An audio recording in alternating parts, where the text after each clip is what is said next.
Scaling your law firm doesn't have to be difficult. It's all about mastering a few key strategies, systems, and mindsets. Welcome to the Scalable Law Podcast, where we talk about how you can increase profit in your pocket and time in your calendar. My name is Carolee Fontanelli, and I have successfully scaled my firm so that it doesn't solely rely on me. Now I love teaching other law firm owners how to do the same. Let's transform your business starting now.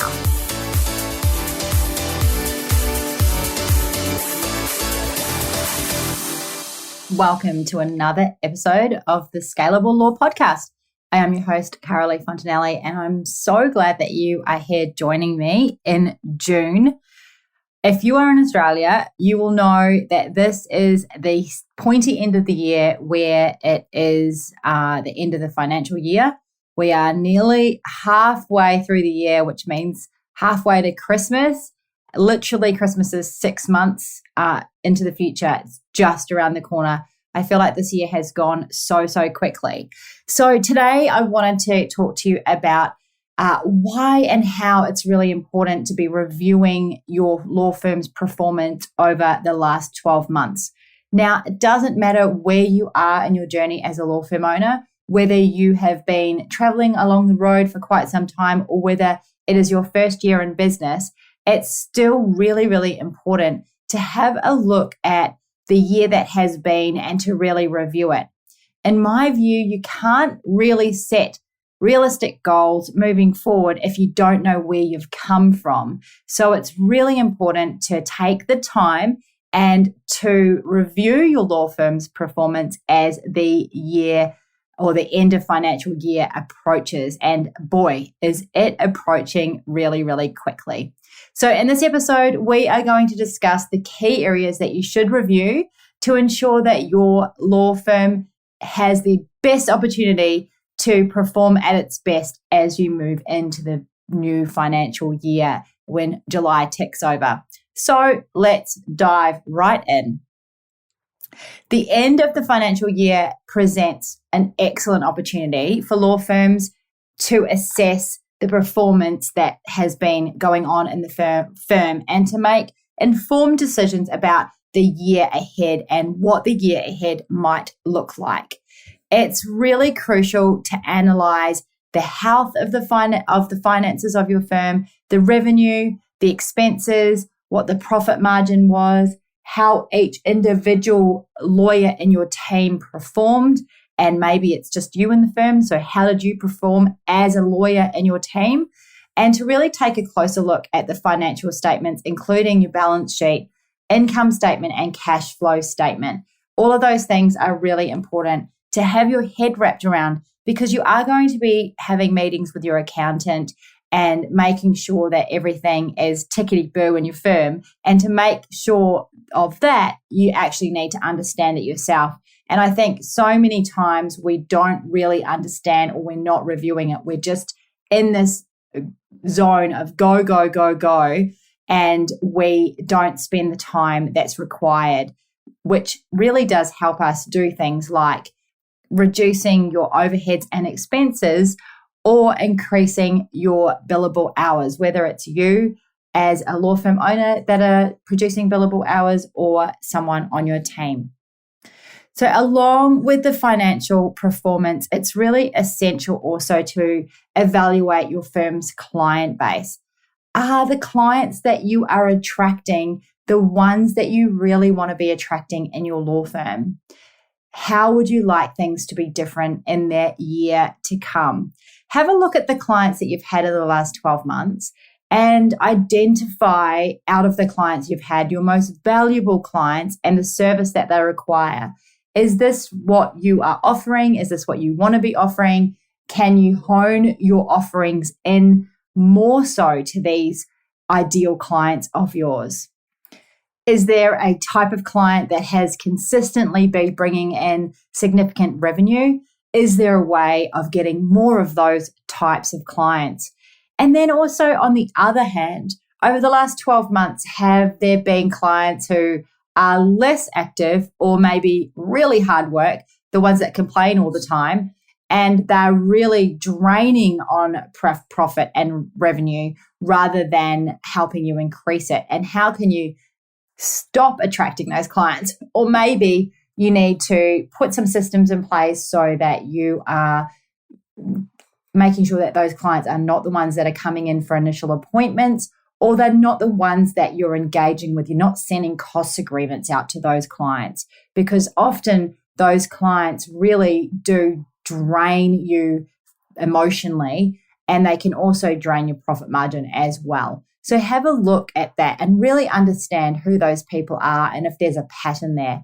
And what you'll find with your clients is that there's definitely a pattern of some, excellent clients and the traits that they have. There's definitely some patterns of mediocre clients and the traits that they have. And also that goes for their clients that are the ones that really drain you as well.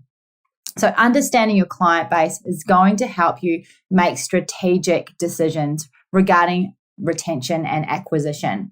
And in terms of acquisition, it really is how you're marketing your firm, who you're speaking to out there in the marketplace, and how you're attracting that ideal client.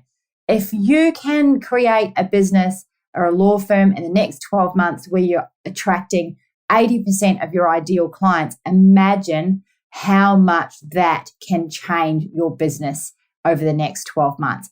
It is actually incredible. And the way that we attract those ideal clients is by ensuring that our messaging is right. So is your messaging right? So your marketing, what you're putting out there, what you're letting people know about you and your firm.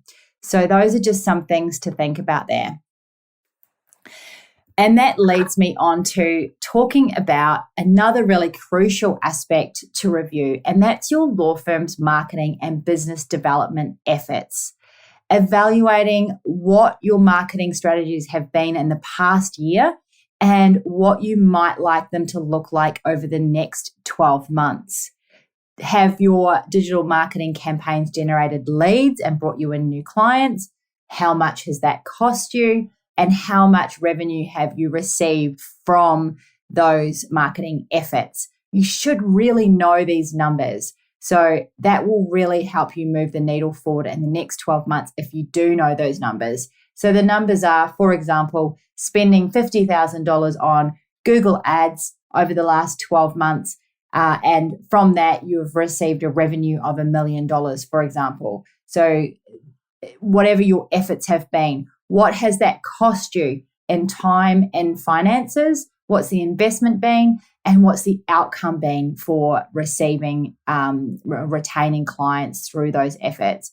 It's really interesting seeing it all written down so that you can make way better decisions as you move forward when it comes to your marketing.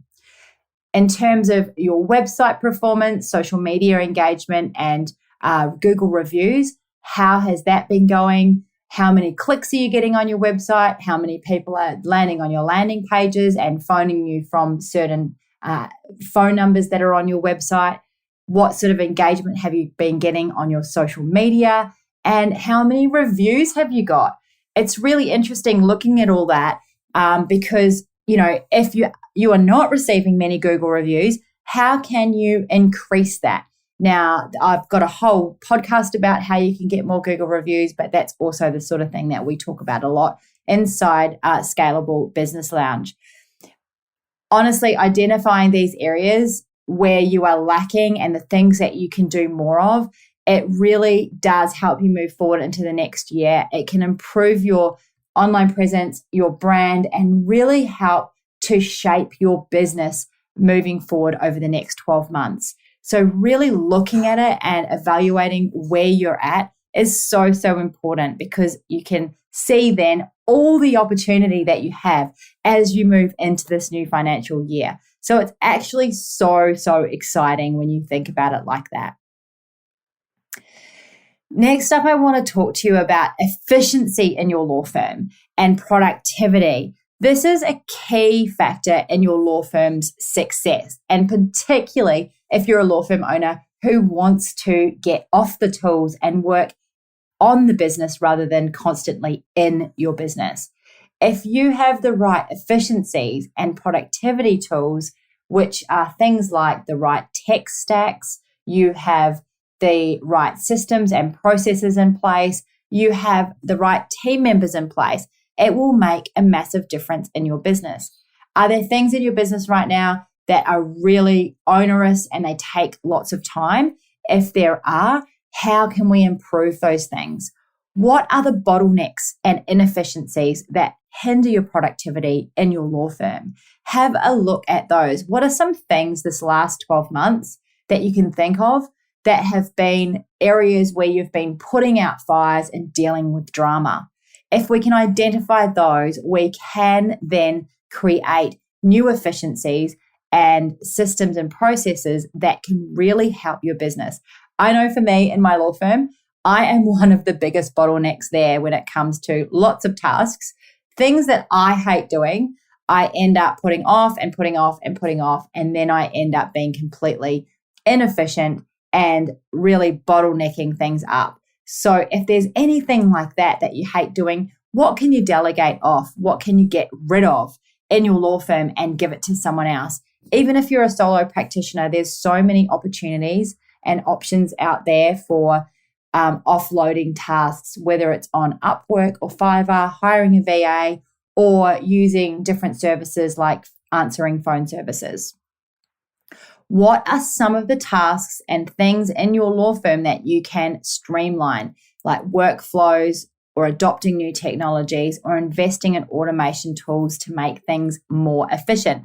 Last week, I was talking to the team from Clio, and they have got so many efficiencies. It's all about creating workflow and making things automated right from client intakes right through to the end of the matter, which is really great for solos and for larger law firms alike, because the more efficient things can be, the less expensive they can be.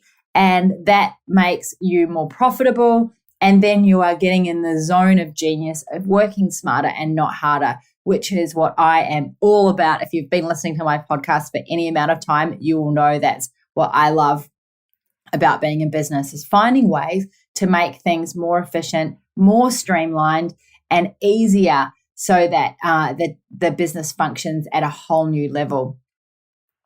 So don't forget as well that the other resources that you have are your staff, equipment, and your technology. What can you get rid of? What can you add? What are some of the things that really make a big difference in the law firm? Next up, I want to talk to you about your team, because your team as a law firm owner is one of the most important assets and the most expensive assets, by the way, that you have. And your team's performance is going to make or break your law firm. So the end of the financial year is the ideal time to start talking about and assessing your team's performance. This is where we do in our law firm performance reviews for all of our lawyers and our staff members. The way that we're breaking it up this year is that the person who you report to is conducting your review. So that has made life for me and my operations manager a whole lot easier. So each of us are only needing to review, 3 or 4 people, because we only have people reporting. We only have teams of 3 or 4 in the firm now. So that has worked really, really well for us this year. It's really interesting to get feedback from your team. The way that we do it, give feedback to the team. The way that we do it is we have these review sheets that both parties fill out. So the person who's conducting the review fills it out, and so does the team member that's receiving the review. And it's really constructive feedback and thought around the year that has been and the accomplishments, the performance, and all of those sorts of things. So both parties get to really think about that person and what they've been doing over the past year, and where they might want to improve or learn or grow in the next 12 months, so that we can set goals as team members, but also as a firm.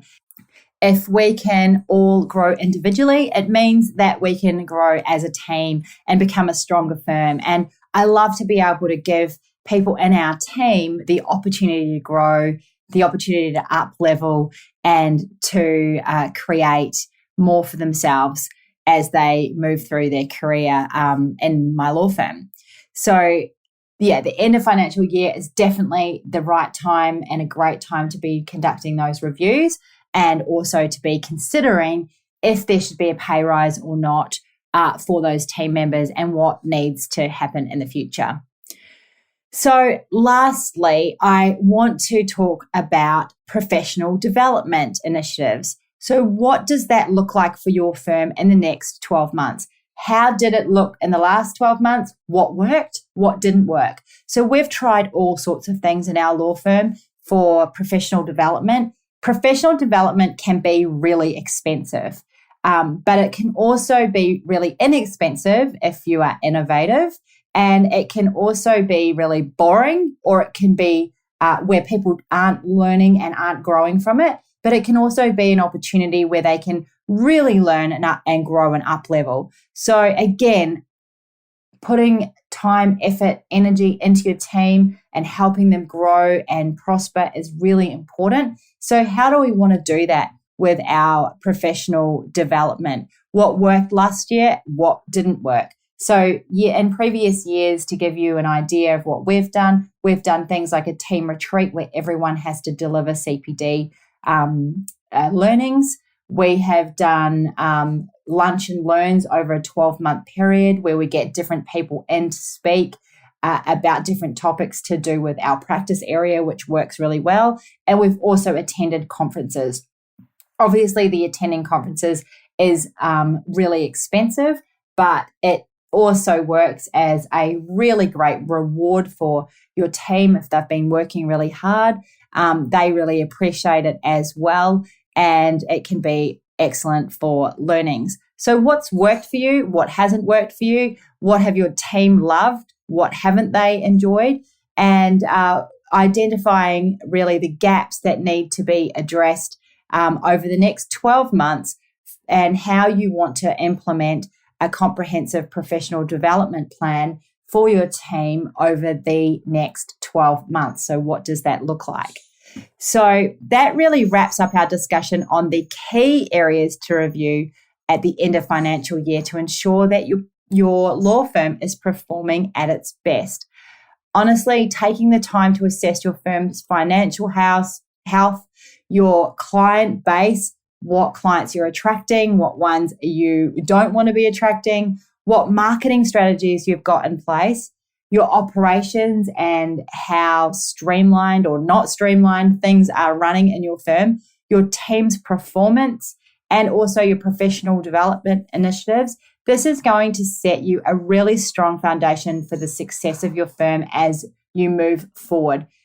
A new financial year is so exciting. We can't change the one we've just had, but we can most certainly review it and learn from those experiences, and we can make the next year even bigger and better. So if you would love to get involved in the Scalable Business Lounge, I would love to have you on board in there. We've just done an amazing masterclass, which was awesome. And that was actually planning for the next financial year, not just for what profit you're going to be making and revenue you're going to be making and team members you're going to be employing, but also for what I call law firm owner happiness. Law firm owner happiness is one of the most important aspects of you running your own law firm. That's why you started your own law firm in the first place. You wanted your law firm to be successful and give you financial freedom and time freedom so that you can spend more time doing what you want. And if you spend more time doing what you want, it means that you have a greater ability of having that law firm owner happiness and joy because you are living more of the life that you would love. So we talked about that and we set goals and plans around business owner happiness. In the next podcast, I'm going to talk to you about business owner happiness. So stay tuned. But if you would love to join the Scalable Business Lounge, I would absolutely love to have you in there. Where we are most certainly creating more freedom for law firm owners. So please hop on over to my website, Scalable Business Lounge. No, sorry, it's not. It's scalablelaw.com. or you can find me at Carolee Fontanelli on Instagram, and we can have a chat about how you can join the Scalable Business Lounge. Until next time, I hope that you have found this information valuable and insightful, and I look forward to the next episodes. Thank you for listening to the Scalable Law Podcast, brought to you by the Scalable Business Lounge. If you would love to know how you can get more clients without relying on referrals, head over to scalablelaw.com to watch my free masterclass. Until next time, you have got this.